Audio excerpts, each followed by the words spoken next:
America और Israel ने एक सुविचारित योजना के तहत तेहरान में बड़ा वार करते हुए ईरान के सर्वोच्च नेता अयातुल्लाह अली खामेनेई को निशाने पर लिया, जिससे पूरी दुनिया हैरान रह गई। इस ऑपरेशन से पहले महीनों तक अमेरिकी CIA और इजरायल की मोसाद ने खुफिया जानकारी इकट्ठी की।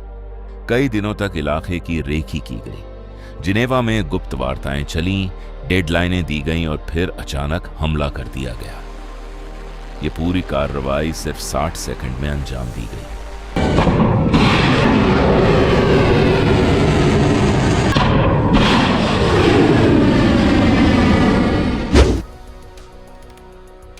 13 जून 2025 की सुबह इजरायल ने ईरान के कई ठिकानों पर हमले किए थे। इस हमले के 4 दिन बाद 17 जून की शाम 5:19 पर अमेरिकी राष्ट्रपति डोनाल्ड ट्रंप ने एक्स पर पोस्ट किया, हमें पता है कि तथाकथित सुप्रीम लीडर कहां छिपे हैं। वो आसान टारगेट है लेकिन सुरक्षित है।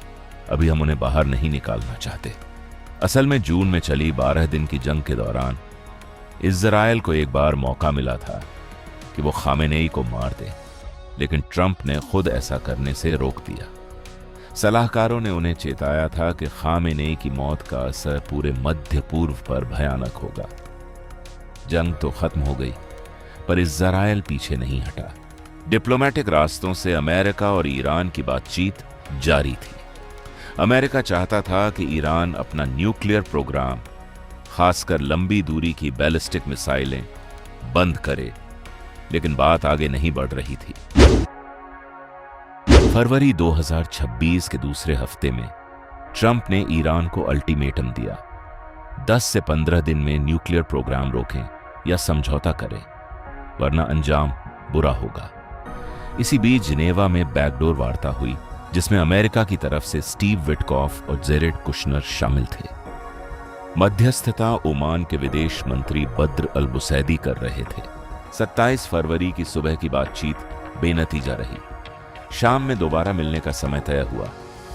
ट्रंप को हर अपडेट भेजा जा रहा था, लेकिन वो बातचीत से संतुष्ट नहीं थे।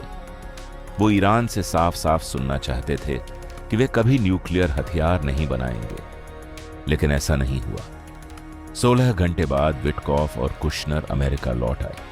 बात पूरी तरह टूट चुकी थी। उसी रात ओमान के विदेश मंत्री वॉशिंगटन पहुंचे और उपराष्ट्रपति JD वेंस से मिले। वेंस ने अमेरिकी सांसदों को बताया कि ईरान पर हमला तय है। हमले के 2 और कारण थे। 1, इजरायल का लगातार दावा कि ईरान जून के हमले के बाद भी न्यूक्लियर प्रोग्राम तेजी से आगे बढ़ा रहा है। 2, सऊदी क्राउन प्रिंस मोहम्मद बिन सलमान का बार बार ट्रंप से आग्रह कि ईरान पर तुरंत कार्रवाई हो, वरना खतरा बढ़ जाएगा। इसी तनाव के बीच CIA ने एक अहम जानकारी दी। खामेनेई तेहरान में एक खास ठिकाने पर मौजूद है। ये जानकारी इजरायल को भी दे दी गई। महीनों की जांच पड़ताल के बाद यह कंफर्म हो गया कि खामेनेई अपने दफ्तर में ही है। फिर खबर आई कि 28 फरवरी की सुबह खामेनेई ईरान की टॉप लीडरशिप और IRGC कमांडरों के साथ एक हाई लेवल मीटिंग करेंगे। यह CIA की सबसे महत्वपूर्ण इनपुट थी। बीते महीनों से CIA और मोसाद खामेनेई की हर गतिविधि पर नजर रख रहे थे। खामेनेई अपना ठिकाना बदल चुके थे और अब एक ऐसी बिल्डिंग में रहते थे जिसकी लिफ्ट जमीन के नीचे 5 मंजिल तक जाती थी, यानी बेहद गहरा बंकर नुमा घर। मोसाद तेहरान में अपने लोकल एजेंट्स के जरिए ठिकाना तलाश रहा था, जबकि CIA satellite, drone, signal intelligence और AI की मदद ले रही थी। हाई रेजोल्यूशन सैटेलाइट से कार में बैठे व्यक्ति तक की पहचान हो सकती है। CIA सभी संभावित ठिकानों पर नजर रख रही थी। सुरक्षा बड़ी कहां, गाड़ियां किस ओर जा रही हैं, मोबाइल सिग्नल अचानक कहां एक्टिव हुए, कहां बंद हुए, हर चीज का डेटा इकट्ठा किया जा रहा था। 27 फरवरी की रात एक खास बिल्डिंग के आसपास असामान्य हलचल दिखी, जो CIA की लिस्ट में पहले से खामेनेई के संभावित ठिकानों में शामिल थी। लोकल एजेंट सक्रिय किए गए। तभी सबसे बड़ी पुष्टि मिली। 28 फरवरी की सुबह खामेनेई यहीं मीटिंग करने वाले हैं। इसके बाद अमेरिका और इजरायल ने तुरंत हमले का फैसला किया। पहले हमला रात में होना था, लेकिन मीटिंग सुबह होने वाली थी, इसलिए समय बदल दिया गया।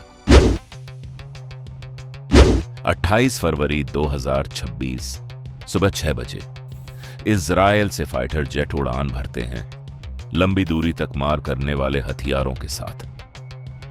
सुबह 9:40 इजरायल का जेट तेहरान की उस बिल्डिंग पर मिसाइलें दागता है जहां खामेनेई मौजूद थे।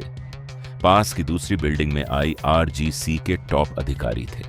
कुल 12 बम गिराए गए, सब कुछ सिर्फ 60 सेकंड में। इसके तुरंत बाद अमेरिका और इजरायल ने ईरान के सैन्य ठिकानों पर बड़े पैमाने पर हमले शुरू कर दिए।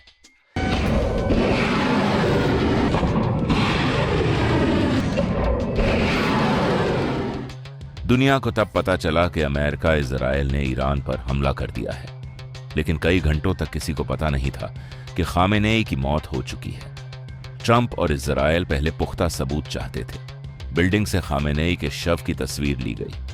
CIA और फिर मोसाद ने पुष्टि की कि शव खामेनेई का ही है। 1 मार्च की रात 3:17 पर ट्रंप ने खामेनेई की मौत की खबर पोस्ट की। लगभग 15 घंटे बाद ईरान उस समय भी खामोश था और खबरों को अफवाह बता रहा था, लेकिन करीब 15 घंटे बाद ईरानी टीवी ने आधिकारिक घोषणा कर दी कि अयातुल्लाह अली खामेनेई की मौत हो चुकी है। इसके बाद पूरे ईरान में शोक का माहौल फैल गया। जो लोग महीनों पहले तक सरकार और खामेनेई से नाराज थे, वही सड़क पर उतरकर खामेनेई के समर्थन में नारे लगाने लगे और बदला लेने की मांग करने लगे। ये सिर्फ एक हमला नहीं था, ये महीनों की खुफिया जंग, कूटनीति और रणनीति का अंत था। 60 सेकंड जिन्होंने मिडिल ईस्ट का भविष्य बदल दिया। क्या यह हमला मिडिल ईस्ट में तीसरे विश्व युद्ध की शुरुआत है? आपको क्या लगता है? कमेंट में बताएं और ऐसी ही इनसाइड स्टोरी के लिए सब्सक्राइब करें।